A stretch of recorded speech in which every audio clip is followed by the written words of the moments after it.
Magandang umaga muli sa atin mga kapatid. At nagpapasalamat ako sa ating Panginoon pagkat dinako muna tayo dito sa ating fellowship sa umagang ito. At tayo po dumako sa ating tithes and offering. Ang ating pagtatanim. May kasabihan po sa wika. Ang sabi nito, if we make a living by what we make a living by what we get, but we make a life by what we give. The tithe is the first 10% of our income. It should be given to our local church. Giving your tithes in your local church is just important because it is a biblical mandate. Amen? Brothers and sisters, tithes is strictly measured in money. Amen. Regular na ibinibigay ay pera. Why? Why pera? Why money? So that you cannot replace it your time or talents. Amen? Ibig sabihin, huwag nating sabihin na hindi na ako magbibigay. Total, 2 oras ako nakaupo sa church. Umating naman ako ng fellowship, 2 oras ako nakaupo doon. O kaya sasabihin mo, hindi na ako magtatouch kasi wala akong panahon magpunta sa church. No. O dili ka naman, hindi na ako nakapagbigay. Total, kumanta at sumayaw naman ako sa church, sa harapan. Hindi po natin masasabi yan. At unang-una po, mga kapatid, wala pong nagpapas sa tithes and offering. Huwag po natin sabihin na, pas muna ako dyan. Huwag po natin sabihin, pagkasi sila, the Bible doesn't mention about posing your tithes. Wala pong pas ang tithes sa Biblia. Wala pong sinabi yan. Amen? There are 3 ideas of people about money. 3 ideas. These are to save, mag-ipon, to spend, panggastos, give, pagbibigay o magbigay, but people forget or they just disregard giving. It is very hard for them to give. Tila mahirap dumuot. They just think about saving and spending.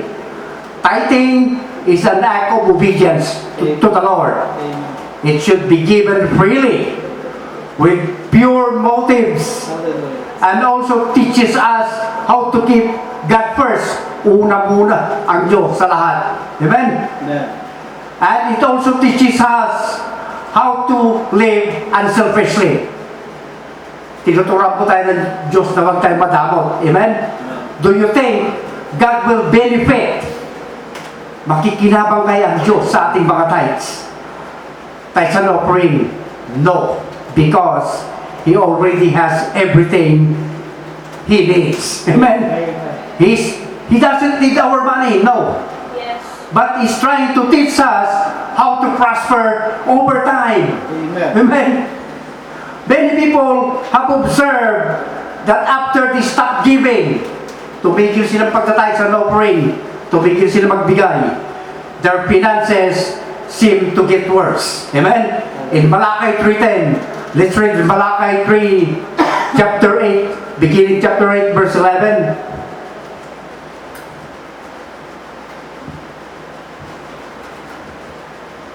Ang sabi dito, Malakay chapter 3, verse 8 to 11, will a man rob God?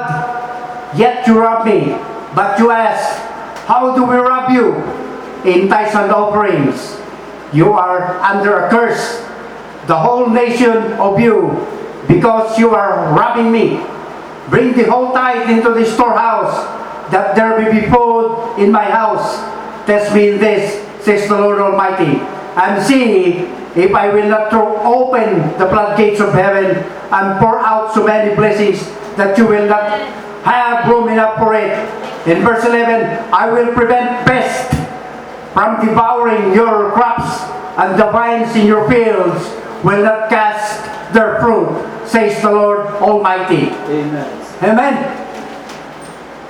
In Malachi 3:10, it says, Malachi 3, verses 8 to 11 says here, He will keep you safe from those who will harm you. Give your tithes to the Lord. Don't keep your tithes for yourself. Huwag po natin ipagkakait ang ating ikapo sa ating Panginoon. Amen. Giving your tithes or other resources generate good in the lives of others. Makakatulong ka rin sa buhay ng ibang tao. Amen? Amen. And it also generates contentment in your heart. So, keep tithing.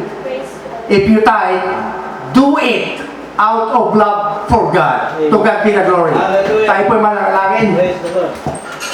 Amang banal sa pangalan na Jesus, tanggapin mo ang aming ikapo, Panginoon. Amen. Ito'y galing sa aming mga puso at pagpalain mong lahat, Panginoon, na magbibigay sa iyo sa tithes and offering. At alam ko, Panginoon, na lahat ay pinagpala mo na maging sa worldwide, Panginoon, na nakikinig sa araw na ito. I encourage them, Lord. I-convict mo sila na magbigay sila, ibigay nilang mga tithes and offering na nararapat ng ibigay para sa iyo. Salamat po, Panginoon. Sa iyo lamang lubat sa kapurihan, kalwatayan sa tayo pangalan na Jesus. Amen. We call our pastor to deliver a message for today. Amen.